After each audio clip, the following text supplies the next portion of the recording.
And we are so excited that the game is going to new horizons tonight. With no further ado, we want to welcome the commissioner of the league, Roger Goodell, live from Brazil. Roger, how are you doing this morning? Hey, guys. It is so good to have you. How are you? Good. So great. You look great. We're so fired up for tonight. But before we talk about tonight, what a spectacular opening game last night. We're fresh off it. We had a whole 15 minutes to talk about it, to break it down. Where did you watch it? What was your reaction to an amazing NFL kickoff last evening? Well, we had a little watch party here in Brazil, so I watched the first half there, and then I went upstairs and I watched it on my laptop, and I couldn't put it away. I kept saying I got to get up early, but it was a fantastic finish. It was incredible. By a toenail. That's the way our league is. We went around the show to start the show, Roger, and all established what our shoe sizes were, because everyone's talking about Isaiah Likely's shoe size. If it was one size smaller, the AFC might have a different home field advantage in a few months. But listen, you were in Brazil. We're so excited that you're there. It is the first Friday night game during opening weekend in more than 50 years, and the first ever in South America. Roger, with the whole globe to look at, what led us as a league to South America and specifically Brazil? Well, I think the fan base. You know, we want to go where the fans are, where we think a game will really catapult that kind of momentum. And I think that's what will happen here. You know, the fans here are just going crazy. I think we're getting people who aren't really fans who are interested in saying what's going on. And you know, the fans here are so passionate about the game, and I think having a chance to have it in their stadium, we'll be in the Corinthians Stadium. It's a very high-profile, famous stadium, and I think it's going to be a much different atmosphere that you get with an NFL game than you do with soccer. So I think the reaction is going to be extraordinary and really help us continue our efforts to make this game global. You know, for the millions of fans who are going to be watching this game tonight on Peacock, we've seen it move from Europe to South America now. Are there plans maybe perhaps to take it on another continent, especially with the explosion of African players, you know, in the NFL? Are there any thoughts of maybe playing it on the continent of Africa? Absolutely. You know, we're doing more and more in Africa on development of players. O.C. Yermiro has done a fantastic job with that. But we feel like this game is destined to be global. We expect to be in Asia soon. We expect to be in Australia soon. We're gonna make sure that our game is available around the globe. And I think the ownership have been great on that. You know, they passed a resolution where every team is obligated to play. We're going to have 8 games a year minimum. And if we do get to an 18-2 game season, we likely will see even more international games. And I hope someday we'll be playing 16. It's incredible. And we love hearing that. You know how much we love football. Roger, you know how much also at this table we like to talk about sometimes off-the-wall things. We were talking about you this morning. We're thinking you got about a 10-hour flight to Brazil. We're dying to know. Roger. Yeah, well, pretty much. See, watch where this is going. We want to know, what does Roger Goodell do on a 10-hour flight? Are you just knocking out books? Are you in movies? What do you do? You know, it was funny because we had more Philadelphia Eagles fan on our flight than I can tell you. It was incredible. They were all over the place. As soon as the flight attendant finished with their usual speech about safety, it was "Fly, Eagles, fly," and you know, all over the plane, and everyone just was. And it was an overnight flight, so I was wondering how long this is going to go. But they were wonderful. It was really great to see that kind of passion. But I usually try to catch up on reading when I'm on a long flight like that. I would like to catch up on a little sleep, and I had a little luck with that on the way down. So good for you. Well, it was fun. Roger, I got to give you your flowers here. As you just mentioned, you are a man of the people. You do take the commercial flights to these international ones. And I know this because you and I were on the same flight from Munich back to New York City 2 years ago. And you guys know what this man did? What did he do? First of all, you walk down the aisle and you're like, wow, that is my boss's boss's boss's boss. And am I supposed to be asleep? He's not sleeping. I got to stay awake. He stands with me at baggage claim and waits for my bag. I did sleep almost the entire time.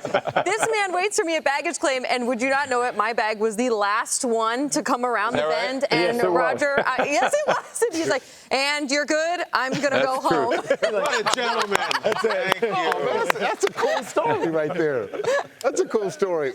Yeah, but I got to tell you, just to make it clear, though, Jamie did not have any problem falling asleep. I promise you that. I don't think my presence changed that at all. So. You were great. That's valid. That's valid.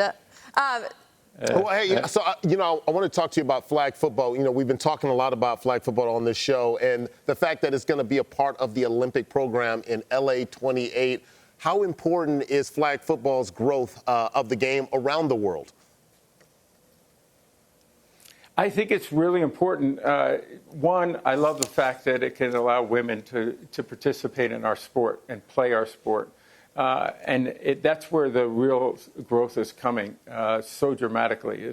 It's now a chance for them. They can get in there and mix it up. And we've seen some great athletes on a global basis that love this game. I think it's just creating more and more interest. If you play the game, obviously you're more likely to be a fan. And so I think this is going to bring generations of new fans. I think the Olympics is going to capture even more fans in that period of time because, that's where global sports are played. And now flag football is there. So I think it's really important for us to give people a chance to play. And I'm also a big fan of kids participating in sports. I think the more kids that do that, the better off they are. No doubt. We're all parents of young kids, and there's an explosion of flag football everywhere across our country, and, of course, it's international as well. Last night was the first time we saw in a regular season game the dynamic kickoff rules played out. It's the latest example of how our sport continues to evolve. What gets you excited when people ask you about the future of the NFL and the future of the way the game is played, as the dynamic kickoff is just one piece to what are some many new additions to the NFL season this year? Well, I think the game itself, as you know, Peter, it gets so much attention. All the way through the season, we're making notes. We go with the competition committee, with coaches, and we really work hard every year to look at rules that we think can make the game more exciting or are going to make the game safer, and sometimes both. I think the dynamic kickoff is one of those. We wanted to bring the kickoff back. I think this play will have an impact. It's already, I think, the average start line is probably going to be much closer to the 30-yard line. I think we will see longer kickoff returns. But everyone's getting used to it, and it's going to take an adjustment. So we're not making any judgments about this after one game or after preseason. We're going to let it play out over the season and see how it works. But I do think it will have an impact on the game. And I think we'll have to figure out next phases of that. How do we bring the onside kick back into it? Mm-hmm. There are a lot of things that come out of this that I think we want to make sure every aspect of our game is fun, exciting, leads to greater competition, and is safer for our game. No doubt. And for our players. No doubt. We're in the media world here. We're at this table. We do it every morning. Brady and Belichick joining the ranks of the media. Any reactions, any early thoughts of those two faces now as media darlings?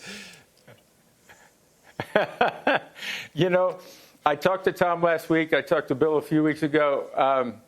I think they're going to add a different perspective to the game. I mean, they're so excited about sharing what they were seeing when they were playing or they were coaching. And I think for fans to be able to get that perspective is going to be a joy for them. They're both hard workers, as you know. We can't get Bill out of the NFL Films facility. He's down there. He's looking at tape. He's there all day long. But I think that is great for our fans to be able to see what Bill is seeing through his eyes. And that will be great. And Tom, when Tom comes up the line, the things he's looking at, you don't hear about. And I think you're going to hear about it from Tom Brady. So we're excited about it. I think it's a great development. It really is. Brady calling Browns Cowboys this weekend. Roger, we are starting our ninth season as Good Morning Football representing this league. And we just want to thank you so much. We're so excited to be at this breakfast table talking football every single morning, even if we're a little crazy sometimes. So thank you, Roger. Appreciate you. Well, I look forward to it every morning. I'm sorry that the time converting out to L.A. took longer than it did, but we're glad you're back on. And every morning, that's where I go. So thank you. Us too. Thanks, Roger. Enjoy yourself. Appreciate Enjoy the game. Thank Enjoy you. Brazil. Thank you so much, man. There we go. Okay, guys. Obrigado. Yep, see ya.